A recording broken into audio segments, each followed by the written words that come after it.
বাংলাদেশের যখনই খেলা হয় পাকিস্তানের দর্শক ছাড়া আমাদেরকে কেউ কোনো ওইভাবে সাপোর্ট করে না। একেবারে ইনশাল্লাহ ভাই ধরে দেবো এবং ইন্ডিয়াকে পরাজিত করে আজকে আমরা ফিরে যাব।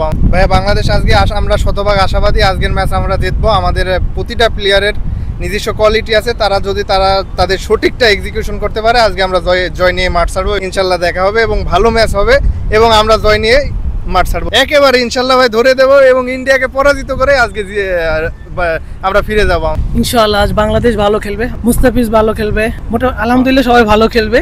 আমরা আশাবাদী আজকে বাংলাদেশ আমরা উইন হবে ইনশাআল্লাহ। হ্যাঁ আসলে অনেক ভালো লাগতেছে, আজকে বাংলাদেশের খেলা দেখবো, অনেক ভালো লাগতেছে। আমরা সবাই আসছি বাংলাদেশের জন্য, শুভকামনা করি ইনশাআল্লাহ বাংলাদেশ ভালো কিছু করবে আজকে।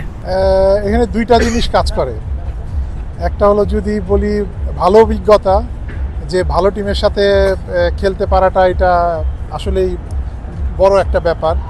আর খারাপ যে জিনিসটা হচ্ছে মানে অনেক সময় মনে হয় তাদের আমি অস্ট্রেলিয়া, ইংল্যান্ড, ইন্ডিয়াতে, শ্রীলঙ্কাতে বিভিন্ন সময় যখন খেলা দেখতে গেছি, ইন্ডিয়ার সাথে খেলা হলেই নানা বিতর্কের জন্ম দেয়।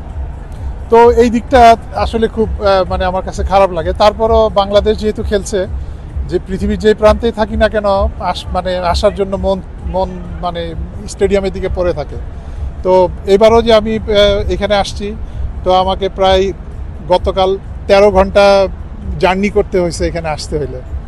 সো তারপরে দুবাইতে খেলা দেখা গরমের মধ্যে যতটা না কষ্ট, তার থেকে বেশি কষ্ট হচ্ছে গাড়ি রেখে এই 30 মিনিট হাঁটাটা, এটা আরও বেশি কষ্ট। এবং আমার কাছে মনে হচ্ছে যে আইসিসির হেড অফিস এখানে দুবাইতে এত টুর্নামেন্ট হচ্ছে, কিন্তু তাদের সিস্টেমটা আমার একদম পছন্দ না, যে দর্শকদেরকে অনেক কষ্ট দেয়, অনেক হয়রানি করে।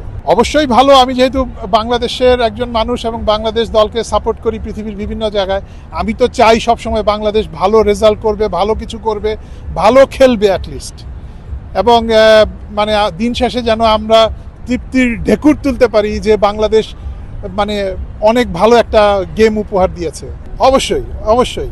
এবং এখানে যেমন ধরেন আফগানিস্তান আছে, ওরাও আজকে মাঠে আসবে ইন্ডিয়াকে সাপোর্ট করার জন্য। কারণ বাংলাদেশের যখনই খেলা হয় আমি দেখেছি একমাত্র পাকিস্তানের দর্শক ছাড়া আমাদেরকে কেউ কোনো ওইভাবে সাপোর্ট করে না মাঠে, এটা সত্যি কথা। এবং কিছু সময় হয়তো দেখা গেছে শ্রীলঙ্কান কিছু দর্শক ওইভাবে আসে না, কিন্তু পাকিস্তানি দর্শকরা আমাদের খেলা দেখার জন্য আসে। এই চুলের রহস্য তো আর নতুন কিছু না, আজকে প্রায় অনেক বছর হয়ে গেছে। তো এই চুল নিয়ে মোটামুটি এই চুলের কারণে পুরো পৃথিবী, আর খেলার কারণে পুরো পৃথিবী ঘোরা শেষ। ক্রিকেটের পৃথিবী, ক্রিকেটের দুনিয়া না। শ্যাম্পু করতে কতক্ষণ লাগে না, বাট প্রচুর শ্যাম্পু লাগে। যেমন প্রতি ম্যাচ খেলার যেদিন হয় সেদিন শ্যাম্পু করতে হয়, আবার শ্যাম্পু করে রেখে দেয়, আবার যখন আজকে খেলা হবে শ্যাম্পু করব, টেনশন থাকবে কালকে এটা শুকাবে কি না। শুকাতে অনেক সময় লাগে, লম্বা সময় লাগে, তারপরে হেয়ার ড্রাই করতে হয়, এটাকে পাম্প করতে হয়। ওয়ালটন এখন দেশের সীমানা পেরিয়ে পৌঁছে গিয়েছে 50টিরও বেশি দেশে। ওয়ালটন ঘরে ঘরে বিশ্বজুড়ে। दादा मैंने बहुत कोशिश की कि उनका बांग्लादेश में भी अभी मैं 27 को गया, लेकिन बैड लक उनको एम्बेसी ही बंद है वहाँ पे जो वीज़ा हो सके। फिर भी मैं कोशिश ये किया कि इंडिया वीज़ा दिलाकर इंडिया लाऊं, इंडिया से यूएई का वीज़ा, लेकिन बांग्लादेशी सिटीजन को इंडिया से भी वीज़ा नहीं मिली, जिसके कारण शोएब अली को बहुत दुख हुआ।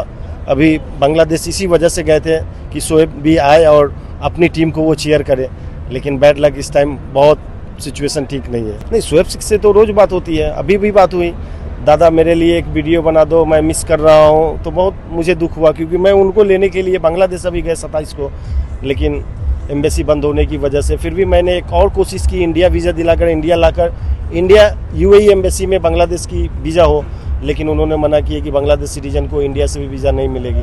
तो बैड लक, इसके कारण वो शोएब अली को बहुत मिस कर रहे हैं। नहीं, हमें तो हर मैच अच्छा है, ऐसा कुछ नहीं है। पाकिस्तान इंडिया भी मैच अच्छा है, बांग्लादेश भी मैच अच्छा है, तो मुझे जो भी हो टीम इंडिया को तो चीयर करेंगे।